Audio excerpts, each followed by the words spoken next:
Pessoal, bem-vindos a mais um Talkenização, o podcast aqui da Lick.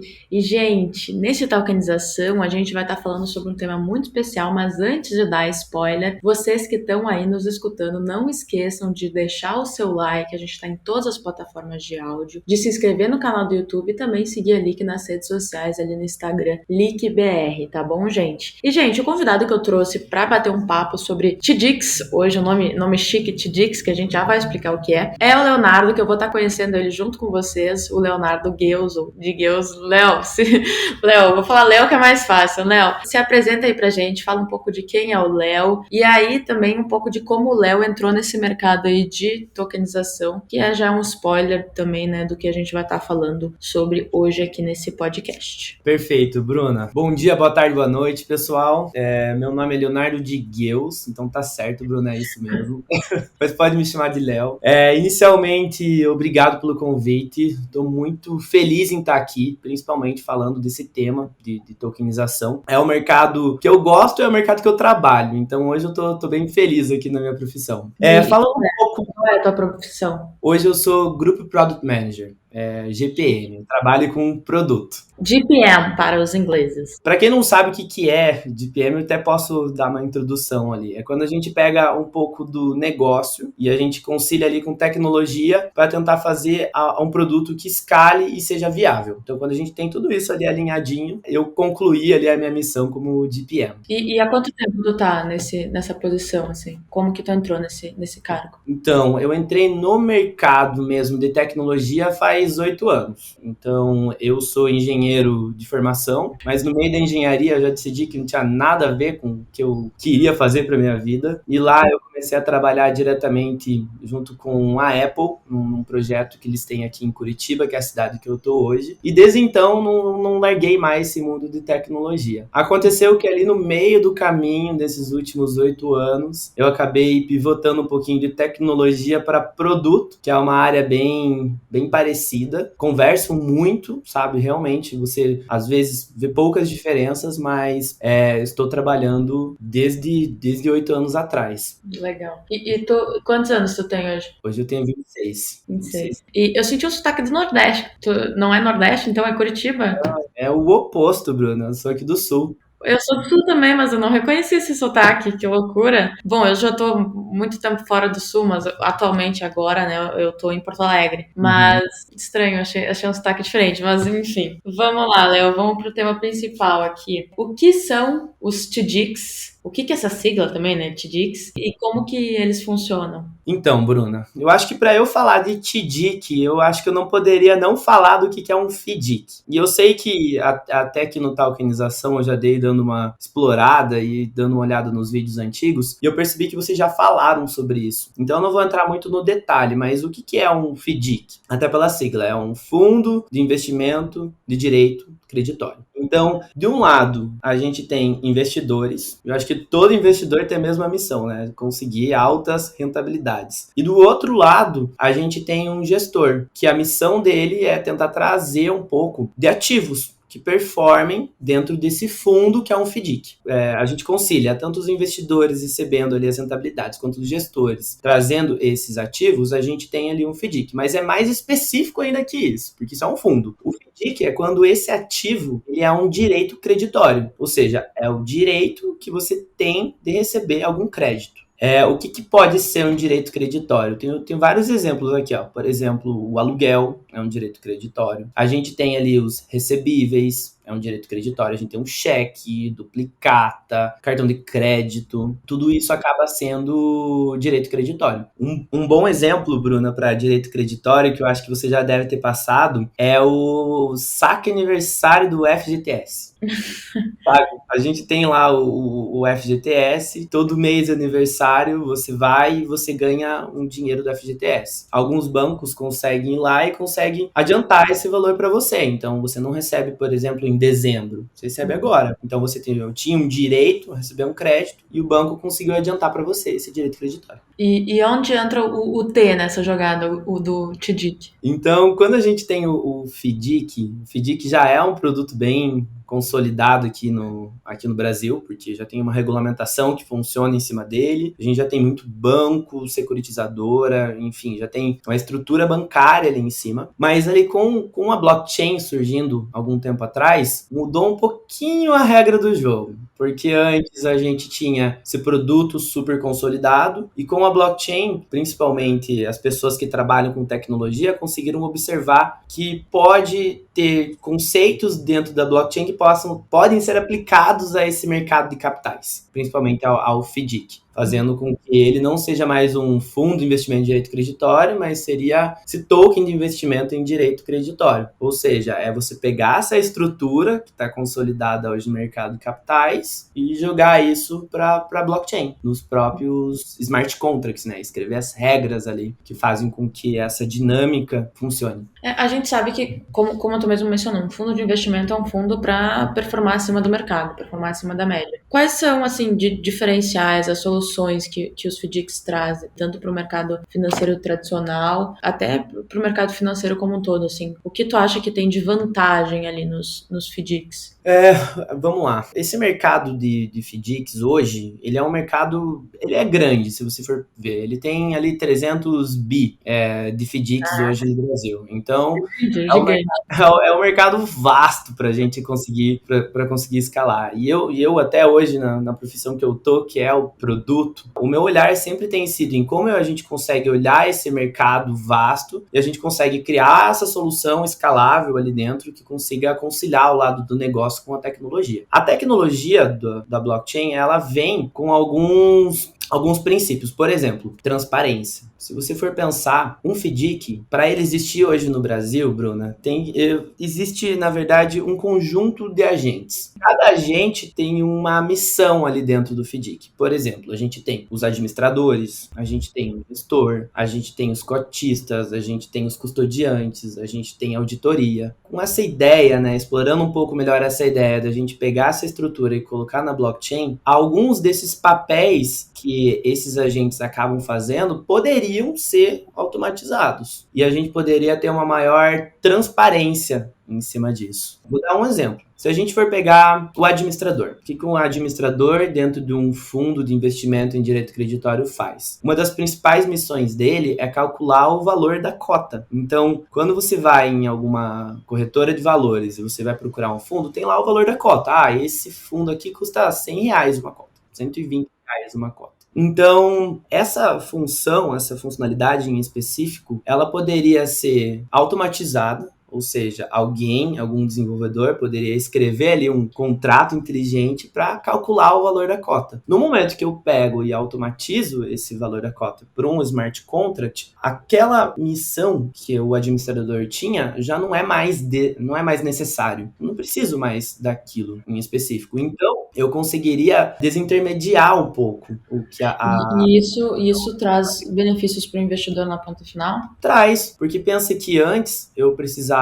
precificar o valor que eu iria pagar para o administrador de uma forma, porque ele tinha que fazer várias coisas. No momento que eu tento e automatizo isso jogando para o smart contract, teoricamente o custo que eu pagaria para o administrador não seria tudo aquilo, porque ele tem menos responsabilidade sobre aquele fundo. E eu passo a responsabilidade, o papel de um agente para a própria tecnologia. E a tecnologia blockchain hoje, ela é relativamente barata. Ela não é tão cara. Com isso, a gente consegue tirar um pouco dessa responsabilidade e passar uma melhor taxa para o investidor, porque não tem tantos custos mais envolvidos ali dentro, sabe? E até, antes de tu continuar, até esse é o grande papel da tokenização, né? A gente deixa as coisas mais transparentes, facilita, isso faz parte, né, do papel da blockchain. A gente tira a parte do papel dos intermediários, utilizando a tecnologia, e isso faz com que as coisas fiquem mais transparentes e mais baratas, porque se a gente não tem que pagar um intermediário intermediária no meio, o negócio vai ficar mais barato. E isso é uma coisa que muita gente que investe em fundos de investimento reclama, porque é muito caro, porque tem muitas taxas, porque não sei o que, não sei o que, não sei o que. Então, acaba que no fim, muitas vezes realmente não vale a pena a pessoa investir num fundo de investimento que tem muitas taxas, e esse é o papel da tokenização. Entra, e me corrija se eu estiver errada, né? A tokenização ali vai baratear os custos, e isso no final faz com que muitos desses argumentos de que não vou comprar porque tem muitos custos sejam rebatidos. E também da transparência, que eu achei muito interessante. Concordo. Eu acho que até quando a gente fala de tokenização, Web3, blockchain, sempre remete ao desintermediar. Você que trabalha falando sobre esse assunto o tempo inteiro, eu acho que muitas pessoas vêm aqui e falam, vamos desintermediar o mercado. Mas quando você parte assim pro princípio de olhar um FDIC, olhar como ele seria se fosse tokenizado, você começa a entender aonde esse papel de desintermediar funcionaria ali dentro do fundo, sabe? Sim. O que eu falei é um caso de uso, mas tem várias partes ali de responsabilidade de alguns agentes que a gente poderia tirar e automatizar colocando ali no smart contract, sabe? E dá mais um exemplo pra gente, assim, de players, grupos de players que seriam substituídos. Tem mais alguns, assim, que eu consigo pensar. Vamos até olhar um pouco do administrador e depois eu passo ali pro resto. Tá. Uma das outras habilidades que eu tenho do administrador é a questão de fazer com que as pessoas que têm cotas, elas consigam negociar entre elas mesmas. Ou seja, no mercado secundário, eu poderia, por exemplo, da pessoa que tem a cota X, passar essa cota X para outra pessoa. Com a blockchain, a gente tem uma facilidade muito maior em a gente passar um ativo de um lugar para o outro, justamente porque a própria infraestrutura blockchain já permite com que isso seja muito mais ágil. Então a gente não precisa exatamente de um papel de alguém fazendo esse mercado secundário acontecer, sendo que as pessoas elas podem negociar entre elas mesmas, sabe? E isso é um baita benefício que um fundo tokenizado hoje conseguiria já prover. Mas não é só... Onde que seria feita essa movimentação? Como seria feito? Onde que seria? Porque o mercado secundário, até só para fazer um disclaimer aqui, que eu faço meio que o papel de dicionário, né? Gente, o mercado secundário, só para dar um exemplo prático e fácil. Quando uma empresa abre capital na Bolsa de Valores, por exemplo, ela faz uma oferta primária, que é o IPO, ela faz uma oferta primária das ações dela. Os investidores que compram a ação no IPO, eles estão comprando ali nessa oferta primária. Depois, esses investidores vão negociar com outros investidores. E isso vai ser o secundário, o mercado secundário. Então, é bem simples. Se tu vai comprar ali na fase inicial, tu tá comprando ali no mercado, na oferta primária. Depois, vai todo mundo começar a negociar entre si. E aí é o mercado secundário, a segunda etapa. Desculpa te interromper, só para fazer esse disclaimer aí. Eu não entendi essa parte mesmo. Onde que seria esse mercado secundário? Seria através de uma corretora, uma instituição? O exemplo a corretora ainda acaba existindo. O que eu acabei comentando é sobre o papel do administrador em possibilitar com que as coisas ocorram, sabe? Porque se você for pensar bem, no final das contas, Bruna, se eu tenho token na minha carteira blockchain e você deseja esse token, a gente não precisa exatamente de uma corretora, a gente pode transferir o token um para o outro. Então, esses os ganhos que no final das contas essa infraestrutura blockchain permite que a gente tenha. Nossa, demais. Eu sabia disso, mas eu não tinha imaginado, não tinha feito a ligação, que agora com fundos de investimento isso seria possível.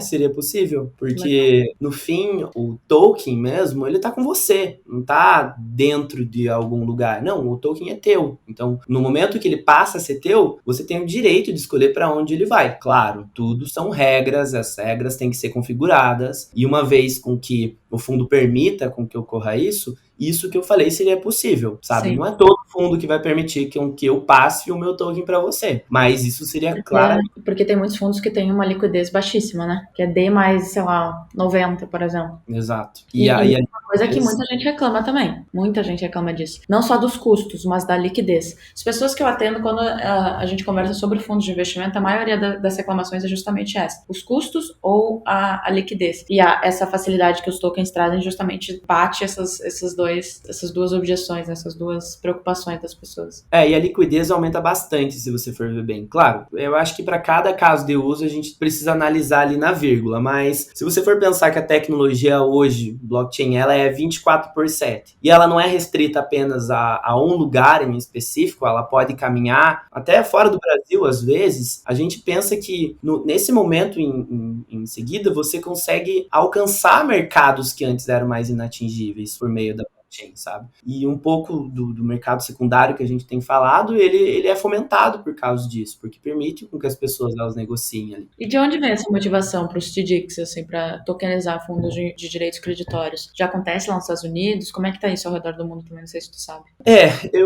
Até quando a gente fala um pouco de tokenização, é um mercado muito novo. Então, eu, como produto, eu tenho uma dificuldade em achar conteúdo até para tentar dar uma olhada onde eu posso tentar, de certa forma, aprender mais sobre isso. Tem poucas comparações, assim, quando a gente entende nível Brasil. Então, a maioria dos nossos benchmarks, e para quem não sabe, benchmark é quando eu pego um, comparo com o outro e vejo ali os benefícios que um tem em relação ao outro. Acabam sendo ali para fora do Brasil, sabe? Fora do Brasil, tem algumas empresas que já fazem isso e já tem uma expectativa de ter esses produtos tokenizados, mas eu acho que os grandes motivos que a gente pode pensar num fundo tokenizado seriam muito em relação a olhar esse mercado e ver o quão ele pode melhorar ainda. Porque como produto, eu acho que no fim a gente sempre tem que pensar no cliente. É sempre o cliente.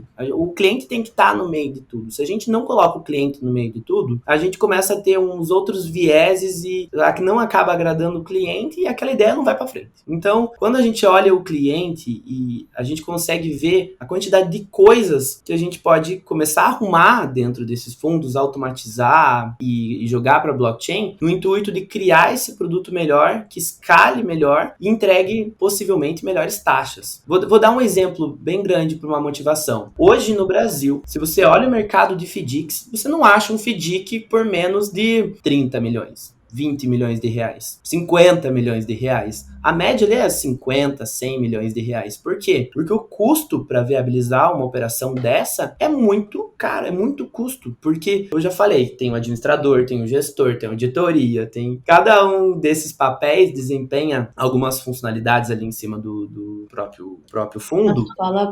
Antes de tu continuar, tu fala por 50 milhões de reais, é tipo para comprar o fundo ou para montar um fundo? Não. 50 milhões de reais seria o valor de captação do fundo, ou seja, Tá. o que poderia captar. Sim, ele só sobrevive se, tipo assim, para um FDIC sobreviver, ele precisa no mínimo ter sob gestão 50 milhões de reais, porque ele tem muito custo, entende? Tem muito custo, sabe? Então, se a gente começar a olhar separadamente cada um desses papéis, desses agentes, a gente conseguiria pegar algumas dessas funções e a gente conseguiria automatizá-las, sabe? E ao mesmo tempo, isso também daria oportunidade para muitas pessoas que não conseguem abrir um fundo porque não teriam a atratividade de 50 milhões de reais, por exemplo, para captar, de abrirem, né? Isso até expandiria o mercado, diminuiria a barreira de entrada nesse mercado. Perfeito, é isso. Se a gente tem um fundo de 50 milhões, às vezes as taxas que eu preciso pagar ali equivalem a, sei lá, 80 mil, 100 mil.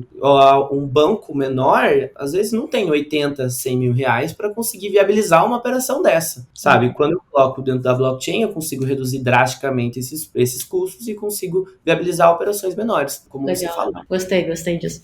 Gente, eu tô aprendendo os TDICs juntos com vocês, tá? Eu não tinha quase nem ideia de como isso funcionava. Tô adorando.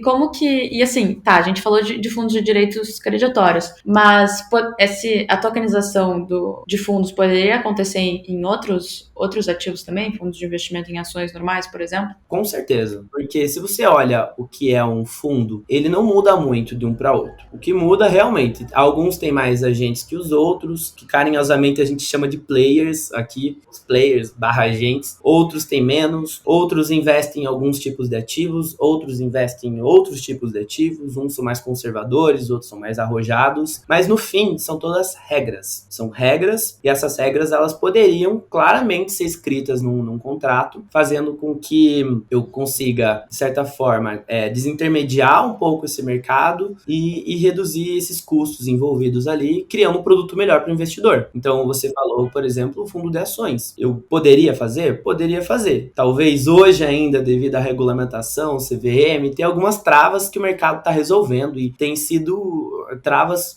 rápidas de serem resolvidas. Esse ano, em específico, específico, e o ano passado, a gente nunca falou tanto sobre tokenização quanto a gente tá falando agora, sabe? Até eu fui dar uma palestra faz um tempo atrás e enquanto estava pesquisando, eu achei uma informação muito boa. Essa informação é de que 10% do PIB mundial em 2030 vai ser tokenizado. Então 10% é muito dinheiro, é muita coisa. Então todas as nossas estruturas que a gente tem aqui hoje, quando a gente trata de fundos, a gente trata ali dos ativos mais tradicionais ou menos tradicionais, você já começa a entender que possivelmente eles vão pegar a perninha deles e jogar para uma blockchain, sabe? Até para o pessoal, só para vocês terem uma ideia, em 2021 aqui o PIB mundial estava 96 trilhões de dólares. Então imagina em 2030. Meu Deus, que loucura. Eu não imaginava isso. Assim, óbvio que a gente tem que lembrar também que a gente que está aqui, as pessoas que estão ouvindo esse podcast, a gente que está aqui conversando, é 1% das pessoas que sabem sobre tokenização no Brasil, se não menos. Então, a gente é os early adopters, a gente está conhecendo primeiro o que vai nos dar muito benefícios, porque quando chegar o boom no resto da população, a gente já vai estar um passo à frente, então é muito importante que a gente esteja entendendo. Assim como a tokenização aí dentro é o início, a gente está iniciando agora, a gente está começando a até atravessar as barreiras das regulamentações para conseguir, de fato, efetivar isso e trazer como tu mesmo falou e pontuou, e eu acho que é sempre muito importante. Olha o baita incentivo, né, Bruna, para aprender um pouco mais de tokenização. Pensa que daqui 7 anos isso vai ser uma realidade para todo mundo. É um incentivo para quem não sabe sobre tokenização e correr atrás, porque possivelmente vocês vão topar com isso no futuro e vai fazer total diferença. Eu achei bem interessante, eu não imaginava que isso poderia acontecer assim nos fundos dessa maneira, assim, e de fato, porque como eu tô no mercado, eu sinto bastante as dores do mercado financeiro, e teve até uma época que eu acho que isso aconteceu um pouco antes da pandemia, que fizeram um movimento no mercado financeiro ali, os principais influenciadores, Thiago Nigro, Thiago Reis, para derrubar um fundo eu não lembro agora se era de Santander, de onde era, que cobrava uma taxa de administração de 5%, que era uma coisa absurda, e tinha muitos ativos, muito capital sob gestão. Então era tipo assim, muita gente perdendo muito dinheiro. Porque, gente, só para vocês terem uma ideia, para um fundo cobrar uma taxa de administração de 5%, ele tem que, no mínimo, performar bem acima disso para que vale a pena investir no fundo. Só que o fundo não estava performando. Então era tipo assim, todo mundo que estava lá, a liquidez era baixa, todo mundo que estava lá com dinheiro lá, tava meio que preso e perdendo dinheiro. Então era uma baita de uma sacanagem, né? Mas, enfim, eu lembro que conseguiram fazer com que o fundo baixasse a taxa de administração e entre outros. Mas a tokenização vem aí também pra gente evitar que chegue nesse nível, evitar que isso aconteça, porque os custos vão ser diminuídos. E até falando um pouco mais sobre tokenização, aprofundando um pouco mais, como que tu acha que o real digital poderia potencializar os TDICs ou outros fundos e instrumentos financeiros aí tokenizados? Olha, Bruna, é até engraçado você perguntar isso, porque eu, como estou aqui no mercado e a gente está conversando bastante com as outras empresas, parece que nos últimos, 6 meses é só real digital que a gente está escutando. Real digital para cá, real digital para lá. E a CVM, ela tem avançado muito com essa pauta, né? A gente, até algum tempo atrás, a gente viu alguns informes da CVM falando qual que seriam as diretrizes, para onde eles estão caminhando, como eles pretendem montar essa infraestrutura brasileira tokenizada e como a gente conseguiria, como empresa, né, como participar desse tipo de ação. Eu acho que a primeira provocação que eu coloco para você é você pensar num fundo tokenizado. Quando você, investidor, você quer investir nesse fundo, você quiser colocar dinheiro lá dentro, você consegue fazer um Pix para um fundo tokenizado? Consegue, não? Não sei.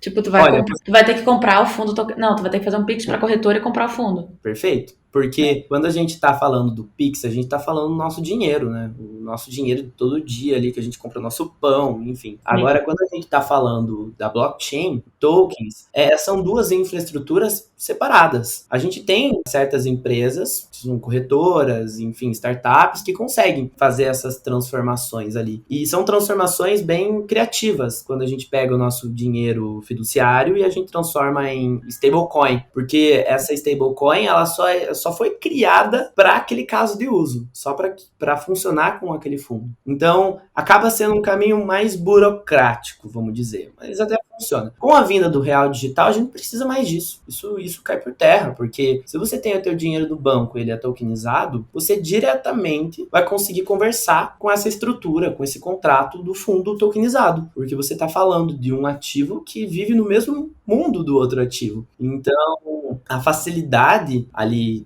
dessa moeda de liquidação que a gente fala, que é para fazer a compra desses ativos, ela é muito maior do que você ter todo esse caminho de você depositar por Pix ali com um real, enfim, ele ser transformado, para depois você jogar para uma blockchain, para você conseguir comprar. Então, a gente conseguiria, de certa forma, uma maior facilidade, Encurtar o caminho. uma eficiência em relação a esse processo. Só uma dúvida, ficaria custodiado na corretora ou poderia ficar custodiado externamente numa carteira? O que? O real digital ou o fundo? Não, o fundo. O fundo mesmo, ele fica dentro da blockchain. Então, ele não fica exatamente custodiado, porque o fundo é o smart contract, né? O que acontece é os ativos dentro do fundo, que eles podem ficar tokenizados numa corretora. Então, eles poderiam ficar tokenizados dentro das carteiras de todo mundo que participa desse mercado. É muito interessante. É mais uma forma, né, da gente conseguir trazer eficiência, porque até como tu falou do real digital, assim, encurtaria muito o caminho, assim, deixaria a coisa muito mais simples. Eu sei que o Pix facilitou muito a vida das pessoas, mas já me dá zero paciência quando eu tenho que fazer um Pix para um lugar e depois comprar outra coisa. Então, a gente conseguiria encurtar o caminho em milhares de anos, né? E essa é a proposta que, como a gente falou aqui, traz a tokenização, traz a blockchain, traz, enfim, todos esses outros pontos. E como que tu vê que seria essa transformação, assim, tipo, porque, por exemplo, uma coisa é a gente tá agora e não tem nenhum estabelecimento, assim, de real digital. Como que tu acha que a gente vai ver essa transformação, assim, a gente vai ver do nada todo mundo usando real digital e comprando as coisas? Olha, o que a gente tem observado, que a gente tem bastante contato ali junto com os órgãos reguladores, Banco Central, tem sido muito escalado, sabe? A gente tem pensado em abordagens, em como a gente introduz essa moeda em algumas operações. Então, se a gente fosse criar, por exemplo, um fundo tokenizado, a gente levasse essa ideia ali para Banco Central, CVM, enfim, seria algum case que eles falariam, tá, usa o real digital, para você conseguir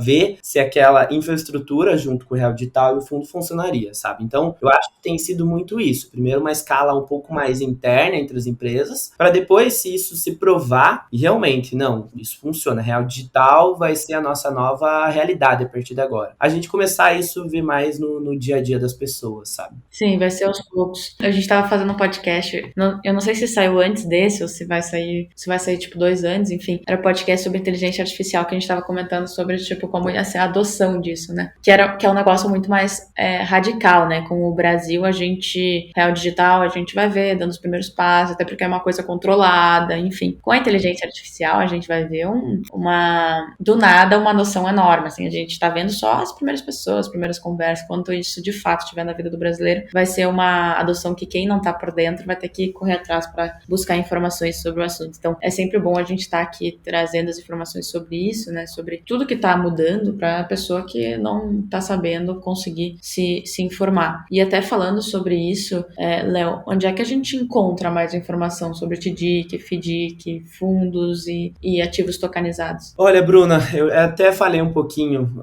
agora há pouco sobre isso, sobre a dificuldade que é de a gente achar hoje em dia conteúdo bom para falar sobre esse tipo de assunto, sabe? Porque é um assunto bem específico. Tem muito a ver ali com empresas muito grandes, então para as pessoas que estão aprendendo sobre isso, tem uma dificuldade de acesso a esse tipo de material.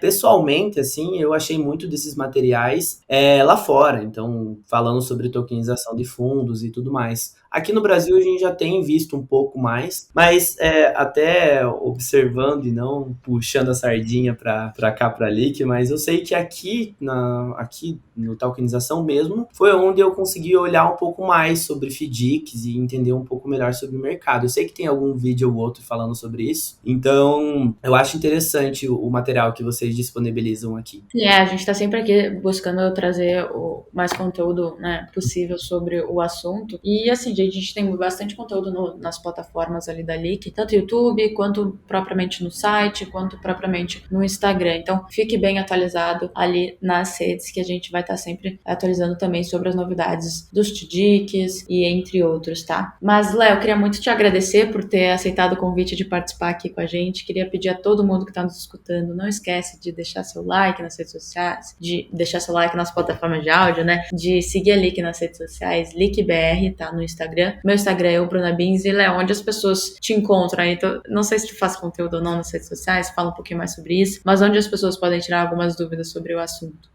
Inicialmente, Bruna, obrigado pelo convite, fico muito feliz. Ó, já estava almejando chegar aqui e conversar com você algum dia, então quando vocês convidaram, fiquei super feliz com o convite. Hoje, pode me achar no LinkedIn, eu publico um pouco de assunto sobre isso, então barra Léo de Gueus 7, ou até no Instagram. Legal. Então, Léo, muito obrigado novamente a todos que ficaram aqui até o final. Muito obrigado e vamos se atualizar porque já está no momento de se atualizar sobre o assunto. Um beijo a todos.